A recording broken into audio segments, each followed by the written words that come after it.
मैं अनिल कुमार गुप्ता आदर्श coaching classes के इस प्लेटफॉर्म पे आप सभी लोगों का स्वागत करता हूं।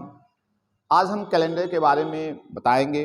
पिछले क्लास में हम कैलेंडर के बारे में चर्चा किए थे, जिसमें से टाइप नंबर फर्स्ट पढ़ाया गया था चेंज इन डेट। आज हमें पढ़ना है change in date and month. Change in date and month, अगर डेट और मंथ में डिफरेंट होते हैं, ईयर सेम होते हैं, तो इस प्रकार के क्वेश्चन को हम कैसे सॉल्व करते हैं। इसके लिए आपको सबसे पहले ये जानना है कि प्रत्येक महीने में विषम दिन कितने होते हैं। जैसे हमने बात किया जनवरी में 31 दिन होते हैं, इसमें विषम दिन कितने हो गए? 3। फरवरी जो है 28 दिन की अगर होती है तो इसमें विषम दिन कितने हो जाएंगे? 0। अगर फरवरी 29 दिन की होती है तो इसमें विषम दिन कितने हो जाएंगे? 1। फरवरी के बाद आते हैं मार्च में विषम दिनों की संख्या कितनी होती है? 3। मार्च के बाद आते हैं अप्रैल में विषम दिनों की संख्या कितनी होती है? तो 2। अप्रैल के बाद आते हैं मई में विषम दिनों की संख्या कितनी होती है? तो यहाँ पे आपका 3। मई के बाद जून में विषम दिनों की संख्या कितनी होती है? तो 2। जून के बाद जो है जून के बाद जुलाई में विषम दिनों की संख्या कितनी होती है? ये 3। इसका मतलब ये है कि जिस ईयर में जिस मंथ में 31 दिन होते हैं उसमें जो है विषम दिनों की संख्या 3, और जिस मंथ में 30 दिन होते हैं विषम दिनों की संख्या 2 होती है। ठीक, अब हम आते हैं कि कौन सी फरवरी 28 दिन की होती है, कौन सी फरवरी 29 दिन की होती है। तो ये चीज देखिएगा, तो जो सन 4 से भाग देने पर पूरी तरह से कट जाता है वह उस सन की फरवरी 29 दिन की होती है, और जो सन 4 से भाग देने पर पूरी तरह से नहीं कटता है उस सन की फरवरी 28 दिन की होती है। इसका अर्थ यह है कि लीप वर्ष जो होते हैं उसकी फरवरी 29 दिन की होती है, और जो साधारण वर्ष होते हैं उसकी फरवरी जो है 28 दिन की होती है। जैसे मान लीजिए हमने कहा कि 2004 की फरवरी कितने दिन की होती है, तो 2004 क्या है? लीप वर्ष है। कैसे आपने पहचाना? क्योंकि ये 4 जो है 4 से डिवाइड हो जाता है, तो इसलिए ये वर्ष क्या होंगे? लीप वर्ष होंगे। जब लीप वर्ष होंगे तो इसकी फरवरी क्या होती है? 28 दिन की होगी, 29 दिन की होगी। जब 29 दिन की होगी, अब आप देखते हैं 2005 क्या है? साधारण वर्ष है, और इसकी फरवरी जो है क्या होती है? 28 दिन की होती है। इसका मतलब यह है कि हर 4 साल के बाद, जैसे मान लीजिए ये आपका लीप वर्ष है, तो अगला जो लीप वर्ष होगा 2008, अगला लीप वर्ष होगा 2012। तो इसमें हर 4 साल के बाद जो है लीप वर्ष आते हैं, और वह वर्ष क्या होना चाहिए? 4 से विभाजित होना चाहिए। ठीक है, अब हम आते हैं क्वेश्चन पे। क्वेश्चन हमारा क्या है कि यदि डेट और मंथ दोनों आपके चेंज होते हैं तो इस प्रकार के क्वेश्चन को हम कैसे सॉल्व करते हैं, देख लीजिए।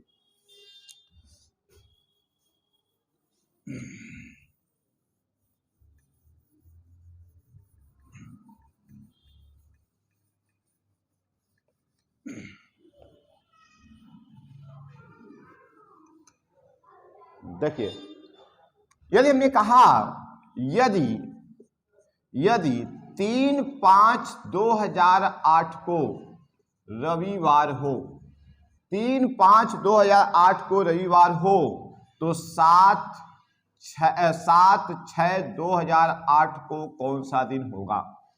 3/5/2008 को रविवार हो तो 7/6/2008 को कौन सा दिन होगा? ठीक है, अब हमको इसको कैसे सॉल्व करना है? देखिएगा, मैंने अभी बताया change in date and month. यहाँ देखिए डेट में भी चेंज है और यहाँ पे मंथ में भी चेंज है। अब करते क्या है, हम देखते हैं कौन सा मंथ है। तो ये मई है। मई में ये जो है कौन सी तारीख है? 3 है। अब यहाँ पे मई में जो है कितने शेष दिन बचते हैं? तो चूंकि मई में 31 दिन होते हैं, 31 में से 3 निकालेंगे तो 28। ठीक है, अब 28 में हम क्या करते हैं? 7 से भाग देते हैं, तो मई में शेष दिनों की संख्या कितनी हो जाएगी? 0।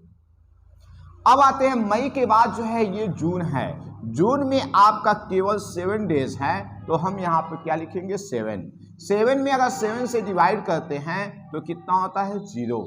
इसका मतलब यह है कि यहाँ पे जो है जो विषम दिनों की संख्या हो रही है वह 0 हो रही है। क्योंकि कैलेंडर में हम आगे की ओर जा रहे हैं तो रविवार में चाहे 0 जोड़िए या 0 घटाइए, आपका आंसर क्या हो जाएगा, रविवार ही होगा। तो 7/6/2008 को कौन सा दिन होगा, रविवार। ठीक है, एक और क्वेश्चन देखिए।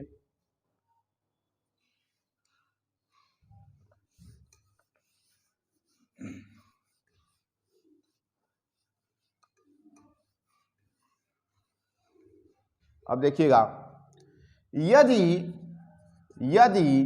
12/5/2013 को शनिवार हो, 12/5/2013 को शनिवार हो, तो 19/8/2013 को कौन सा दिन होगा। यहां देख रहे हैं डेट चेंज है, मंथ आपके चेंज है, ईयर आपके सेम है। अब देखते हैं कौन सा महीना है, तो मई का महीना है। मई में कौन सी तारीख, 12। इसमें शेष दिन कितना होगा, तो यहाँ पे देख रहे हैं कि 31 दिन होते हैं मई में, तो 31 में से हम 12 निकालेंगे। जब 31 में से आप 12 निकालेंगे तो यहाँ पे कितना हो जाएगा 9 और यहाँ पे 1। ठीक है, तो यहाँ पे कितना हो जाएंगे 19। अब 19 में क्या है, हम 7 से डिवाइड करते हैं, 7 से भाग देते हैं, तो शेष कितना हो जाएगा, तो शेष आपका हो जाएगा 5। ठीक है, इसमें विषम दिनों की संख्या कितनी होगी, 5। मई के बाद अगला जो महीना होता है जून। जून में जो है दिनों की संख्या कितनी होती है, 30। इसमें विषम दिन कितने होते हैं, 2। जून के बाद आते हैं जुलाई। जुलाई में दिनों की संख्या कितनी होती है, 31। और 31 में हम क्या करते हैं, 7 से, मतलब इसमें विषम दिनों की संख्या निकालते हैं, 7 से भाग देते हैं, तो कितना होगा 3। जुलाई के बाद आते हैं अगस्त। अगस्त में आप देख रहे हैं ये 8 है, अगस्त है। अगस्त में केवल 19 दिन आप लेंगे, अब इसमें विषम दिन निकालेंगे तो 7 दूनी 14 यानी 5। ठीक है, अब क्या करते हैं, इसको जोड़ते हैं, 5 3 8 2 10 10 5 15। 15 में आप 7 से भाग दीजिए, 7 दूनी 14 यानी विषम दिनों की संख्या क्या है, 1। अब क्या करते हैं, चूंकि कैलेंडर में हम आगे की ओर जा रहे हैं, जब चूंकि 12/5 से लेकर के हम 19/8 तक जा रहे हैं, कैलेंडर में आगे की ओर जाते हैं, तो इसके लिए हम क्या करते हैं, प्लस करते हैं। तो शनिवार में 1 प्लस करेंगे तो हमारा आंसर क्या हो जाएगा, रविवार। शनिवार में 1 प्लस करेंगे तो क्या होगा, रविवार। ठीक है, अब देखिए इसका सेकेंड स्टेप क्या है कि अगर ये कैलेंडर में अगर पीछे की ओर जाते हैं तो इस प्रकार के क्वेश्चन को कैसे सॉल्व करते हैं, देखिएगा।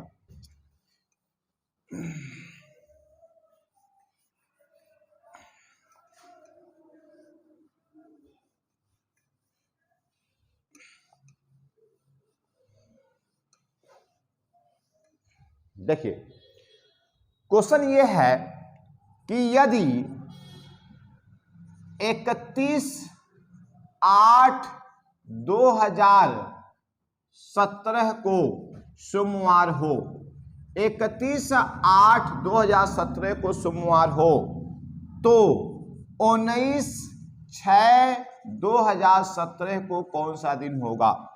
31/8/2017 को सोमवार हो तो 19/6/2017 को कौन सा दिन होगा।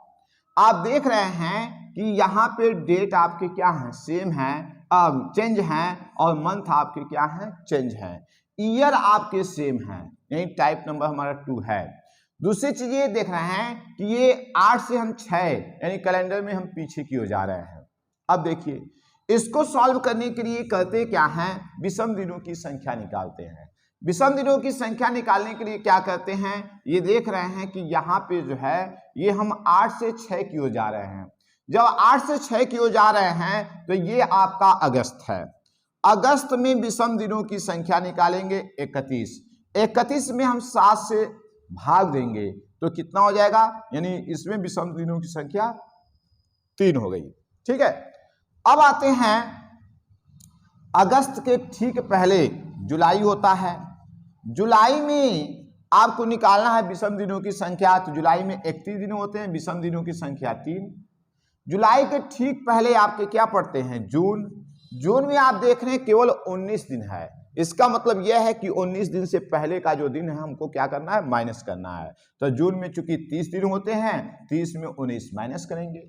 30 में जब 19 माइनस करेंगे तो यहाँ पे हो गया 1 और यहाँ पे हो गया 1, ठीक है।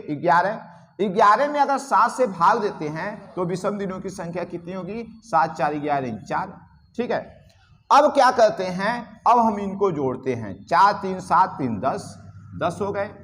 अब 10 में विषम दिनों की संख्या होती है, 7 से जब भाग देते हैं तो यहाँ पे विषम दिनों की संख्या कितनी हो जाएगी, 3। क्योंकि कैलेंडर में हम क्या है, पीछे की ओर जा रहे हैं, जब पीछे की ओर जाते हैं तो माइनस करते हैं, या तो -3 कीजिए या तो इसके विपरीत +4 कर दीजिए, क्योंकि 4 और 3 कितने होते हैं, 7, इसके पहले मैंने आपको बताया है।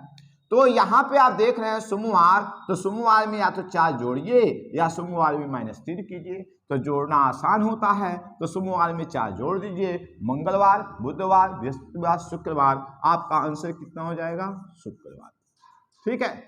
और उस तरह से अगर माइनस करेंगे तो सोमवार में तो रविवार, शनिवार, शुक्रवार, तो भी आपका शुक्रवार आएगा। तो समझ में आ गया। एक और क्वेश्चन देखिए,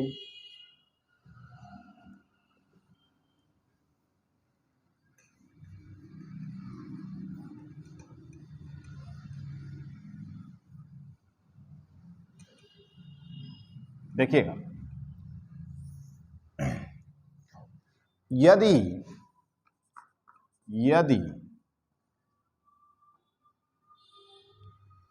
16 यानी 16/8/2009 को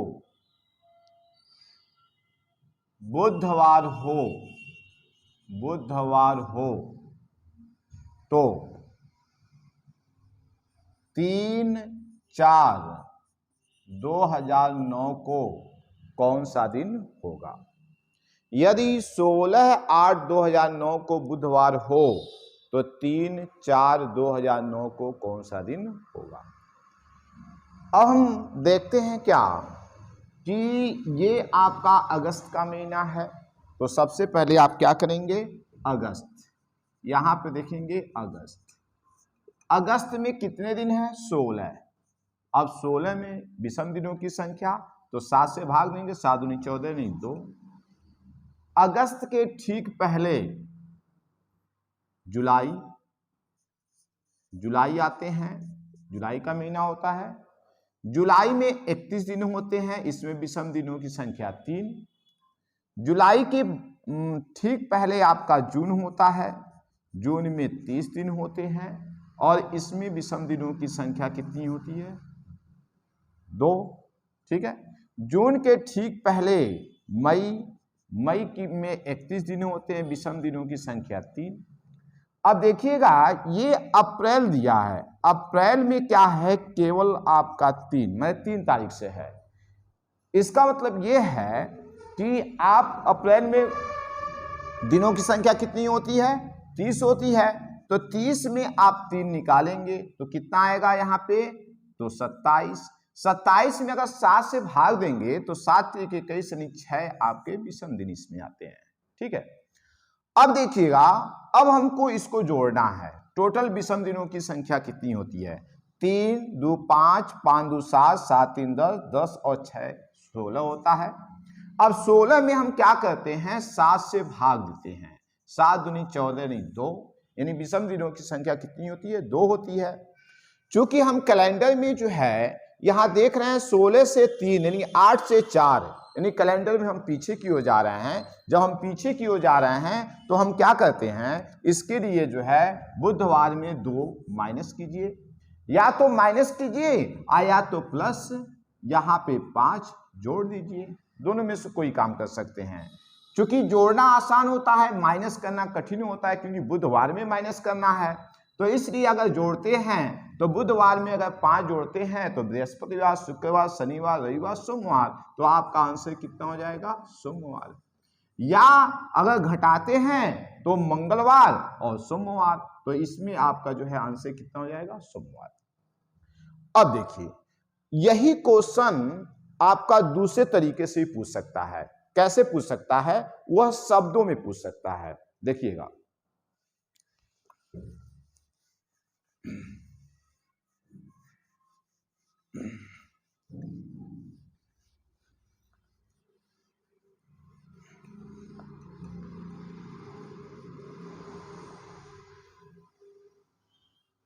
ऐसे पूछ सकता है,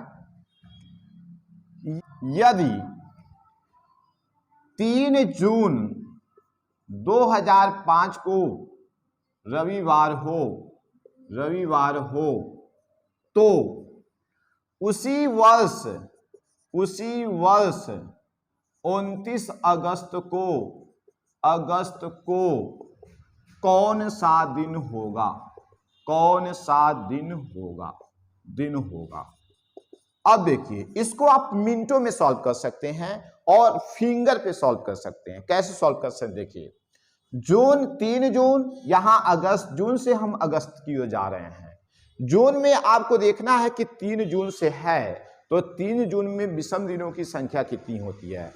यहां पे आप 30 में 3 माइनस करेंगे, क्योंकि अब देखिएगा एक कैलेंडर में आगे की ओर जा रहे हैं, तो 30 में 3 माइनस करेंगे तो 27 में हम अगर 7 से भाग देते हैं तो आपका 7 × 21 6। विषम दिनों की संख्या जून में कितना हो गया? 6। जून के बाद जुलाई में 31 दिन, यहाँ पे 3। जुलाई के बाद अगस्त, 7 × 4 = 28 यानी 1 जोड़ेंगे, 6 3 9 1 10। विषम दिनों की संख्या 7 से भाग देंगे 3। ठीक, अब देखिएगा, चूंकि रविवार दिया है तो रविवार में हम 3 दिन जो है जो ऐड करेंगे, क्योंकि कैलेंडर में इसमें हम आगे की ओर जा रहे हैं, और इसके पहले मैंने बताया था कैलेंडर में पीछे की ओर, ये आगे की ओर जा रहे हैं। जब आगे की ओर जाते हैं तो प्लस हम क्या करते हैं, यहाँ प्लस करते हैं तो +3। तो रविवार में हम 3 दिन जोड़ेंगे तो आपका कौन सा दिन होगा? बुधवार। बस सिंपल सी बात है। आप इसको फिंगर पे कर सकते हैं, 1 मिनट के अंदर आप इसको सॉल्व कर सकते हैं, 30 सेकेंड में सॉल्व कर सकते हैं। अब देखिए, समझ में आ गया ना? अब आते हैं होमवर्क की ओर। आपको घर से करके लाना है। क्या है होमवर्क? देखिए, 5 क्वेश्चन नोट कर लीजिए आप लोग।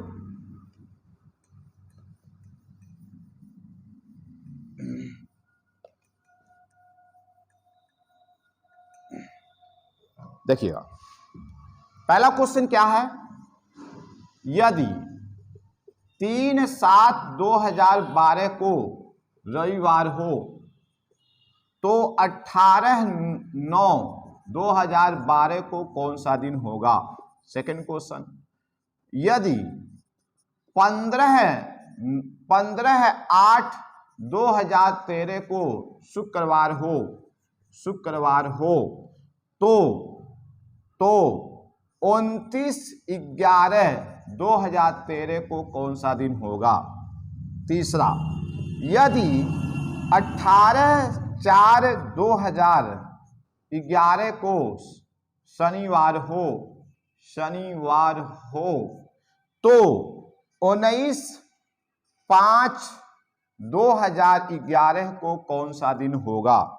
चौथा, ठीक है, यदि 3/9/2021 को सोमवार हो तो 15/5/2021 को कौन सा दिन होगा? पांचवा क्वेश्चन है, 5 क्वेश्चन। एक और क्वेश्चन लिखिए यहाँ पे, 5 क्वेश्चन है, यदि 19/9/2008 को शनिवार हो तो 14/7/2008 को कौन सा दिन होगा? तो ये आपके लिए 5 क्वेश्चन है, इसको आप कंप्लीट करके लाएंगे। आई होप आपको ये क्लास समझ में आया होगा। आज के लिए बस इतना ही, लेकिन एक चीज आप लोगों से कहना चाहते हैं कि अगर ये क्लास आपको समझ में आया, यह जो है वीडियो आपको समझ में आया है, तो प्लीज इस वीडियो की ज़्यादा से ज़्यादा शेयर कीजिए, लाइक कीजिए, सब्सक्राइब कीजिए, ताकि जो है उन बच्चों के पास ये वीडियो पहुंच जाए जो कैलेंडर चैप्टर से घबराते हैं, उनको एक कठिन लगता है, जबकि कैलेंडर जो आपका टॉपिक है ये कम समय में आप इसको सॉल्व कर सकते हैं। शेष क्लास हम आगे के 2 स्टेप और बताएंगे। हाँ, 2 स्टेप के अतिरिक्त भी और भी क्वेश्चन आपको हम बताएंगे जो आप मिनटों में इसको सॉल्व कर सकते हैं। बस आज के लिए इतना ही। धन्यवाद। नमस्कार।